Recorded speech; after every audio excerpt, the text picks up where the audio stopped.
What is up, everybody? Welcome back to RacingDudes.com, and welcome back to another one of my best bets of the week, where we kind of just go back and kind of look at what happened in the past week and see some things that I missed and some things maybe did well. So without further ado, let's do it. Last week I went 14-13 with my best bets. This is Sunday through Saturday. So, you know, again, I think much like last week, the tone's going to be pretty similar. I think the first 2 weeks I did this, I went 15-7. And then last week was maybe one under 500, and I think like $20 or something profit. And then this week, one over 500 at 14-13.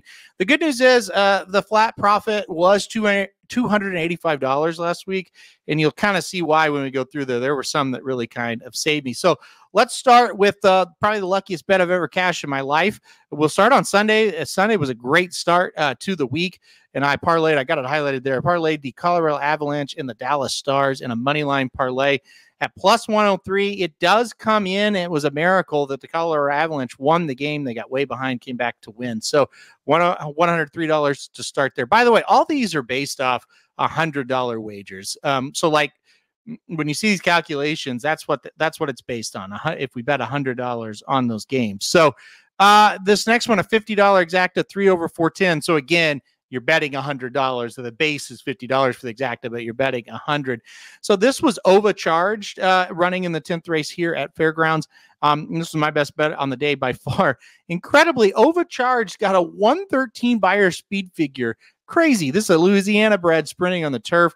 So easy win there. That came home, and then got really fortunate that the longer of the two prices I used in the exacta came in the second.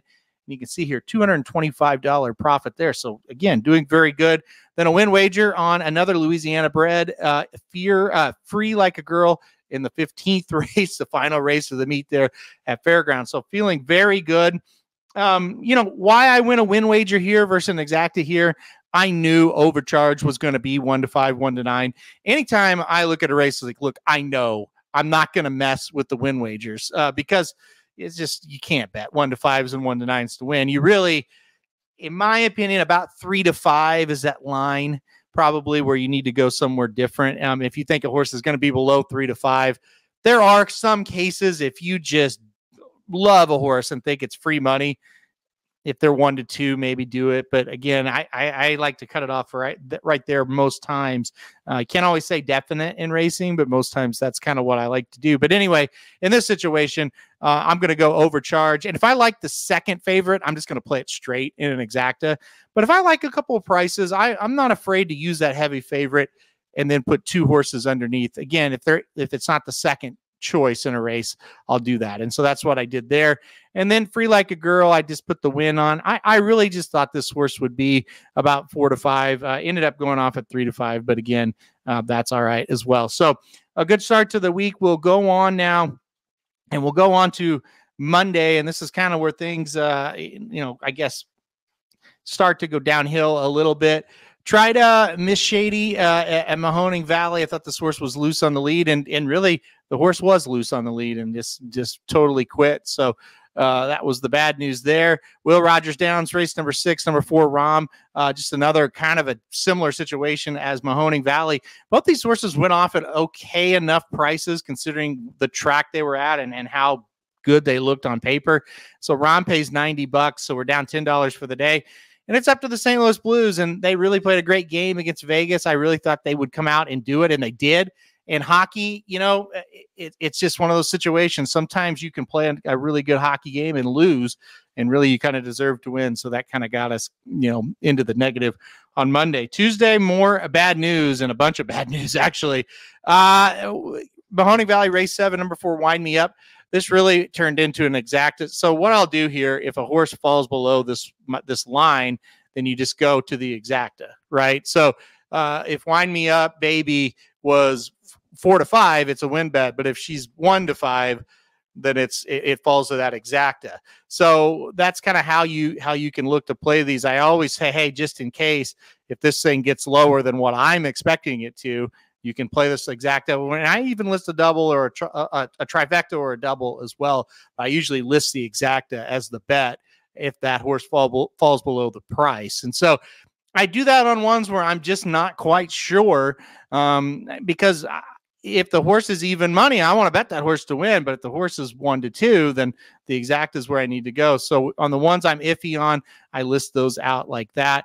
Didn't matter. Why Me Up Baby gets beat. Toronto Maple Leafs get beat, goal and a half, minus goal and a half, and the Nashville Predators won, but did not cover. So, you see 3 straight losses here.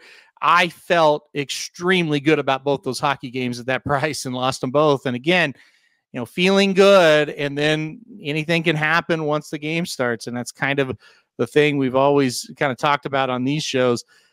You don't really want to beat yourself up when, you feel like you've got a good handicap on things and then something like that happens. So let's go on to Wednesday and more of the same as you look.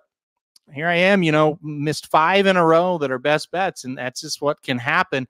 My Lord Ladiness at Tampa, I thought this was a really good play. I thought we were getting a very good price on it, and just didn't get it done, didn't run very well. Unlimited Potential at Gulfstream, I thought just weighed the class of the field, and just a horse that is probably needs to be done with this horse now as far as wagering at a short price. Just too many times have disappointed, and did it again there. Did get the exacta at Will Rogers, a 4-1 straight. I talked about how where was that? At Fairgrounds, I had a heavy favorite, and then I played a couple of horses underneath because they were not the second or third choices. Here at Will Rogers, I just liked the favorite over the second choice, and I didn't think there was any other way it could come in. And it does come in 4-1, so you get $90 back there, almost even money on that exacta, which shows you how likely those horses were to come in. And then Jackie Flash gets beat at Will Rogers late, gets passed down the lane. Another one was a pretty good price. I thought it was a good look, just didn't get it home. So you saw this week really comes down to Tuesday and Wednesday not being very good. If you take out Tuesday and Wednesday, really was a decent day, but you can't take them out. And I don't really regret any bets I make on here. They're well thought out, and it's just, okay, let's see if they come in or not.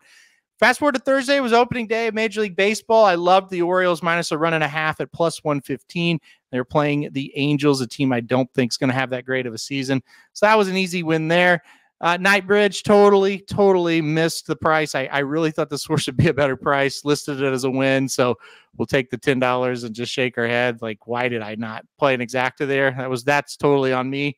I don't know what I was thinking. You go to another baseball game, Toronto at plus 115 against Tampa. I played Toronto all 4 games against Tampa. I think Toronto is going to be a better team than Tampa this year.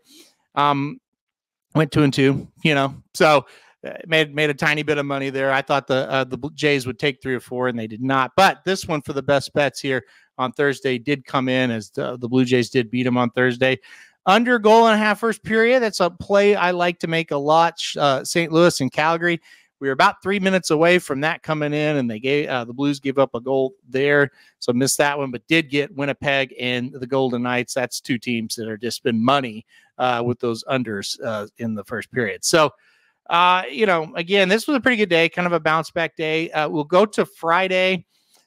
Friday, once again, you have an exacta here at Sunland, 1 over the 4 that comes in, and again, just favorite over second choice. Neon Beach was a big one. At Oaklawn was 9-5. This horse was dropping down in class after running pretty well, hitting the board in stakes races there on the Kentucky Oaks scene. Dropped down to Allowance Company, got the job done there. Neon Beach. That was a big win there for us. And then tried the Blue Jays, like I said, tried them again on Friday and didn't get it done. And so that was that on Friday. And let's see. Now we'll go to Saturday. Had 6 plays on Saturday. And boy, what a promising start. Gulfstream Park, race 3 of the number 8 set. A horse I thought would easily win, and did. So was 3-5. So, I put down there, this is 3-5's lowest I'm going to take on her. So $60 there. And then the Tampa race, this is Paper Mansion, was the 4 horse who has just dominant in the starter allowance races on the turf, going 2 turns at Tampa. I liked 2. I mean, they were big prices because there was a 1-9 horse, but 2 prices that were not the second or third choice. So I just took a shot with the 4 over 5-6 here.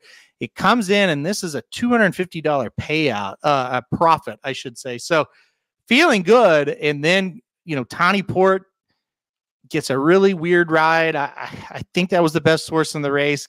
Get beat there. Just shake your head.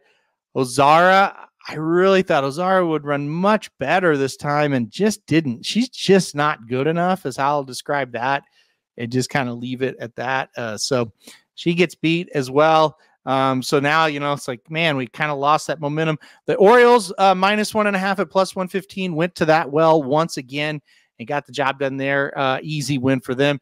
And then this was the biggest disappointment of the weekend for me. Gulfstream Park Race 12, number 8 market segmentation. I really thought this horse would roll. And, midway up the backside, the trip was just beautiful. And I thought, oh man, this horse is going to roll. And if she wins, obviously it's a nice win for the best bets. It's also, the Bible is profitable if market segmentation wins. I thought Turning for Home, she was just perfect and was getting ready to win by a couple links. Just didn't fire, and I look back at that race and go, I just don't, if she fires and somebody catches her, it's like, hey, tip of the hat, great job. This horse just didn't run. So sometimes that happens, and you just, you can't dwell on it. You just got to move on. You don't know when a horse is not going to fire or not. One more bet. It's not on the page here, but I did go with the Baltimore Orioles again on Sunday. It was my only bet on Sunday.